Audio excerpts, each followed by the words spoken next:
Hey, welcome back, everyone. It's good to see you again.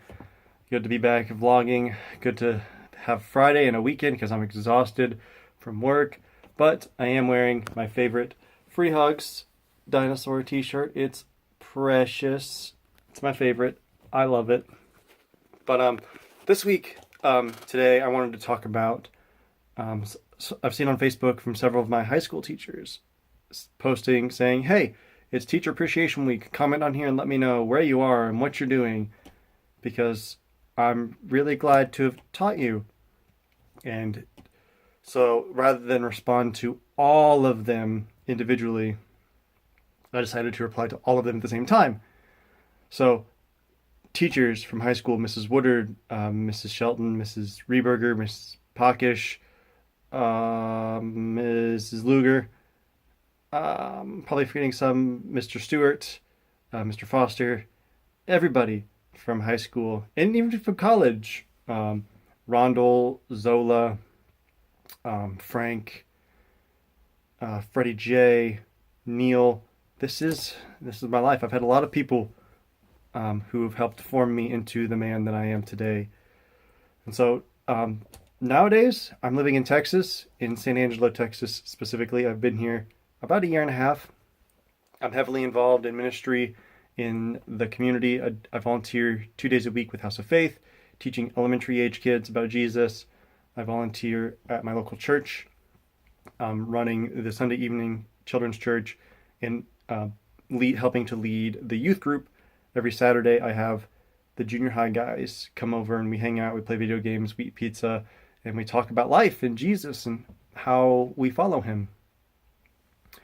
On Tuesday nights, I go with members of my church, sometimes one of the pastors, sometimes one of the old elders, and sometimes just members who love to evangelize. And we go knocking on doors and saying, "Hey, do you know about Jesus?" So I do that in my free time. And for work, I work at the local hospital, Shannon Medical Center, or Shannon West Texas Memorial Hospital, I think is what its official name is. I work at Shannon. I'm a janitor, so 5 days a week from 7 to 3:30. I spend my day running around the hospital, picking up trash, throwing linen down the linen chute. I pick up biomedical waste. I take I take patient beds from storage to empty patient rooms. I clean windows and stairwells and sweep loading docks and basically do anything and everything that I'm called to do. And it's fun. I enjoy it. It's a great job, great place to work, great people, great environment. So yeah, work. I'm a janitor. Ministry. I'm involved as I can be. Unfortunately, grad school has not quite worked out for various reasons. I'm not going to school at the moment. I simply don't have the time nor the money to do so. I would love to do it in the future. I have a lot of things bouncing around in my head as potential pursuits: New Testament, spiritual formation, social work. Um, but there's a lot that goes into that, and that's a pretty big decision, pretty big commitment. And I don't want to make it lightly, and I don't want to make it too fast because that's kind of what happened the last couple times I've applied.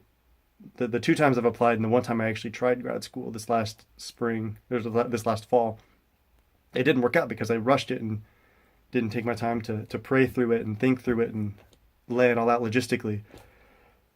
But grad school's somewhere down the line, probably. I'll update you on when that is.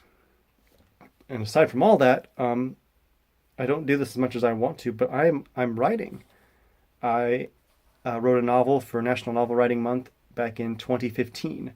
It was a great experience. I loved sitting down and just plowing through that obstacle that tells you that you can't write. And I did. I wrote a novel, 51,000 words in about 2 weeks. It was insane. But that's done. I've been in the process of revising it for the last year and a half. I'm on the third draft, which I plan to be the final one, and I'm about 3/4 through that. So I'm gonna keep plowing through that, keep trucking through that this summer, and then I'll hopefully by the end of June send that out to my selected readers and say, "Hey, check this out. Third draft, hopefully final. Let me know what you think. But I am taking steps towards my lifelong dream of being a novelist, of being an author. And so that's exciting to me. I'm really excited to see where that goes. But to my teachers from high school, to my professors in college, thank you. Thank you for following your calling to teach, and to not just to teach, but to raise young men and women to be the best that they can be, to the best of your abilities. I know I would not be the man I am today if not for all those AP classes, especially those AP classes where it wasn't just intense in academic like mental work. It was very formative. It helped me realize who I am and what I want to do. And I got really close to my professors or my teachers, and those are some of the people I miss the most from high school is those AP teachers, because we got so close and they got to know me so well. I got to know them and we shared life, and that was awesome. So I'm hoping and I'm praying that you all are still doing that. And for anybody who's listening who is training or studying or aspiring to be a teacher, keep at it, because you have no idea the impact that you will have on those on your students, even in just 1 year. If you're like in elementary school, for just 1 year, you have no idea the impact you could have. But Teacher Appreciation Week, I'm all for it. I absolutely love my teachers from high school, my professors in college. So this was me talking specifically to you and also to everyone else, just to generally know what I'm doing with my life, because it's different. It's not what you'd expect for me if you know me at all. It's probably not what most of you had visioned me doing 5 years after graduating high school, a year after graduating college. But it's my life and I love it. It's exhausting at times, it's stressful, it's busy, but it's so good. It's so good. I wouldn't change it. It's good. So until next week, again, thank you to my teachers and my professors. I hope you are encouraged. But in the meantime, peace.